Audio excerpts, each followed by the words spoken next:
Assalamualaikum Ibu, punten kami dari Universitas Trisakti dapat tugas wawancara sama guru kelas tentang bimbingan dan konseling. Ya, boleh. Jadi ini Bu, bagaimana pendapat Ibu tentang bimbingan dan konseling? Pendapat Ibu tentang bimbingan dan konseling yang mau diterapkan di sekolah. Kalau menurut Ibu sih itu penting banget, karena untuk membimbing anak-anaknya keadaan sosialnya, keluarganya, dan pergaulannya, itu apa adanya bimbingan dan konseling itu penting untuk mengarahkan anak ya untuk berperilaku yang lebih baik. Apakah Ibu merangkap menjadi guru kelas sekaligus tempat bimbingan dan konseling? Kalau Ibu cuma guru kelas, tapi kalaupun ada anak-anak yang membutuhkan bimbingan atau konseling, ya Ibu layani. Kan guru itu tugasnya selain mengajar juga bimbing anak, mengalihkan anak dari anak ini yang gadung, kenapa kendalanya nih anak bisa pergaulannya seperti ini, gitu. Nanti diarahkan sama guru. Gitu. Selain mengarahkan itu juga, selain tugas guru itu yang paling bertanggung jawab itu kan orang tua. Tuh. Ya, jika iya, apakah Ibu membuat program khusus untuk kegiatan bimbingan dan konseling? Kalau program khusus itu kalau untuk laporan ke kantor ya, Kemenak itu ada. Tapi kalau untuk di sekolah itu kadang-kadang murid yang kurang itu kita bimbing bersama-sama, gurunya bersama-sama membimbing, menasihati gitu. Kalau untuk program gitu udah ada untuk rangkaian kerja ya di kantor itu kita bikin. Ya. Apakah ada jadwal khusus untuk memberikan bimbingan dan konseling kepada siswa? Kalau jadwal khusus tidak ada. Cuma kalau ada siswa yang bermasalah, baru kita nasihati, kita bimbing. Dan kalau masih susah juga kita laporkan kepada orang tuanya atau pihak daripada keluarga anak tersebut. Kalau misalkan jadi kayak permasalahan seperti apa yang kadang Ibu temui sama siswa? Waduh, kompleks ya. Masalahnya banyak banget. Iya, kompleks masalahnya itu. Kadang dari anak yang sekolahnya suka bolos, itu jadi kendala banget itu. Mungkin karena orang tuanya kurang perhatikan atau gimana ya. Ada yang bolos dan ada yang kondisi sosialnya juga ya kurang gitu. Terus ada lagi yang karena pergaulan gitu ya, pergaulan sama temen-temennya. Jadi ini kadang ini nurut nih, misalnya di kelas rendah mereka nurut, udah kelas tinggi bertemu sama teman-temannya yang agak nakal gitu dalam tanda kutip ya, agak nakal beneran karena anak segitu masih insya Allah masih bisa dibimbing gitu. Ini kompleks banget sih masalah yang perusiaannya itu lingkungan. Iya. Karena masalah lingkungan juga sangat mempengaruhi sekali. Begitu. Iya. Terusnya Bu, kalau misalkan di sini ada yang bully gitu enggak? Bullying. Iya, bullying. Adalah namanya juga makhluk sosial ya. Iya. Enggak jauh-jauh. Kalau bullying itu kadang sekelas ada ya. Iya. Antar teman mereka ada. Iya. Itu selalu ada itu. Selalu ada Bu. Kadang setelah itu tuh mereka nangis gitu ya. Iya, setelah dibully. Setelah dibully begitu nangis gitu. Dan pastinya ada itu udah masalah yang sudah tidak asing lagi. Iya benar. Bagaimana cara Ibu mengatasi permasalahan anak di kelas, baik dari bidang pendidikannya atau dari sekolahannya? Sepertinya berantem gitu Bu sama teman. Ya, kalau berantem, kalau kita melerai ya, kalau sebagai guru itu melerai. Kadang kita memanggil anak, kita menasehati. Kadang juga orang tuanya itu kesini.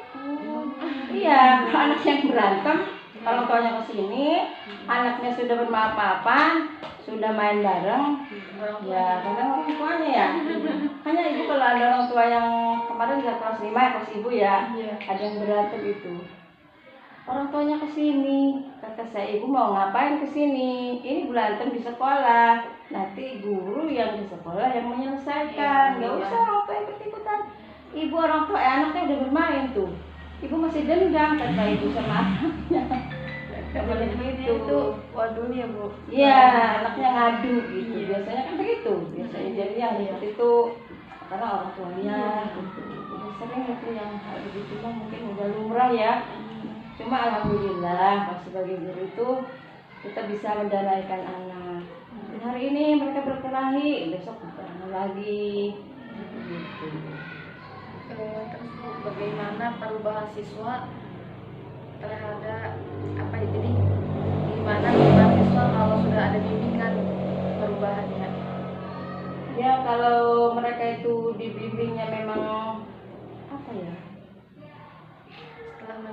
Setelah menerima dengan baik bimbingan itu, mereka sih sadar kalau ada anak kelas 5 ibu tuh sering ibu ini ya sok-sok gitu ya, karena mereka merasa kondisi sosialnya lebih dari yang lain mungkin ya, jadi mereka itu berani banget sama teman-temannya tuh. Nah alhamdulillah setelah pendekatan emosional sama ibu itu, kamu jangan begitu, kamu begini, nggak boleh begitu, begini, jadi teman kamu jangan terlalu ini pada yang tidak punya, sama bisa itu kan sama ya. Ya akhirnya alhamdulillah ini mah nggak ngomong murid yang lain ya, soalnya ibu kan bimbing kelas 5 tuh ya, jadi itu tahu sifat-sifat anak itu, dan alhamdulillah sekarang tuh mereka sudah tidak punya rasa apa ya, tinggi hati gitu sama teman-temannya. Ya, alhamdulillah. Nah terus Bu nih, bagaimana pandangan Ibu terhadap kegiatan bimbingan konseling itu Bu? Kegiatan ibu, Iya, pandangan Ibu. oh pandangan ibu. Iya. Kalau pandangan itu ini bagus sekali. Apalagi kalau ada guru khusus gitu ya, pendekatan guru khusus untuk membimbing siswa kelas 1 sampai kelas 6. Kalau ada yang bermasalah dibimbing oleh guru tersebut, guru BK, itu sangat bagus sekali menurut ibu. Jadi kan yang membimbing kalau kelas 1 ada yang bermasalah, guru kelas 1 yang menangani ya. Wali kelasnya. Iya, wali kelasnya. Kalau kelas lain, kelas 5 juga ibu yang bertangan. Tapi kalau seandainya ada guru BK, itu kan mereka emang fungsinya, tugasnya kan begitu. Itu lebih baik kalau menurut ibu mah. Terus?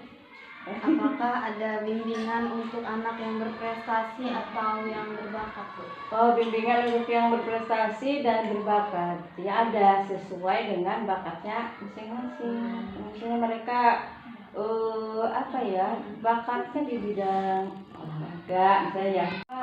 Kalau ini bisanya di bidang A, kita bimbing ke situ. Yang maunya ke bidang B, bimbing ke situ. Gitu. Walaupun yang ada misalnya bisa ngaji dan sebagainya, ya dibimbing dan diarahkan. Tapi sejauh ini belum ada guru khusus yang membimbing anak-anak tersebut. Harusnya kan ada ya. Oh, berarti Belum ada. Tapi kita membimbingnya yang tahu, kita aja yang tahu itu masing-masing wali kelas tahu. Kita bimbing yang kita arahkan kan, kita tahu ya. Kita tahu mana anak-anak yang bakatnya sini, mana anak-anak yang bakatnya ke situ, kesenian dan sebagainya. Oh, berarti di sini Belum ada guru kalau masih merangkap. masih merangkap pada kalau takut ibu bohong tuh ada ibu adat. Ibu senior kelas 1. Nanyain ada guru bimbingannya enggak katanya. Bimbingan maksudnya untuk BK, bimbingan konseling atau guru bimbingan kesenian enggak ada ya. Sementara ini kita handle dulu wali kelas masing-masing yang tahu bakat anak-anak didiknya gitu. Si ada lagi? Apakah teknik bimbingan dibedakan antara siswa kelas rendah dan siswa kelas tinggi?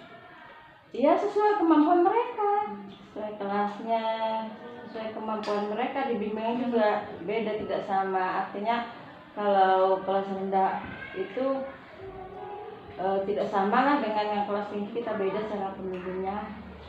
Soalnya masih main-main ya. Masih banyak bermainnya dalam kelas rendah itu. Jadi Ini Bu, terakhir.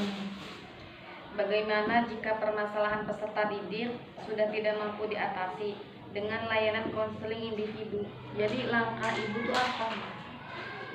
Kalau sudah tidak bisa diatasi, ya paling kita bersama-sama dikumpulkan kepala sekolah, wali murid kita kumpulkan untuk bekerja sama, karena kalau sudah tidak mungkin lagi dewan guru yang membimbing satu orang itu, mesti ada langkah-langkah yang lebih luas kan, lebih terbuka supaya anak itu bisa kembali lagi seperti semula. Cukup kan? Ya udah Bu. Terima kasih udah datang Ibu juga. Terima kasih buat wawancaranya Ibu, Ya. terusnya udah mengganggu ya Bu. Mudah-mudahan sukses, Amin. mudah-mudahan lulus. Amin. Dan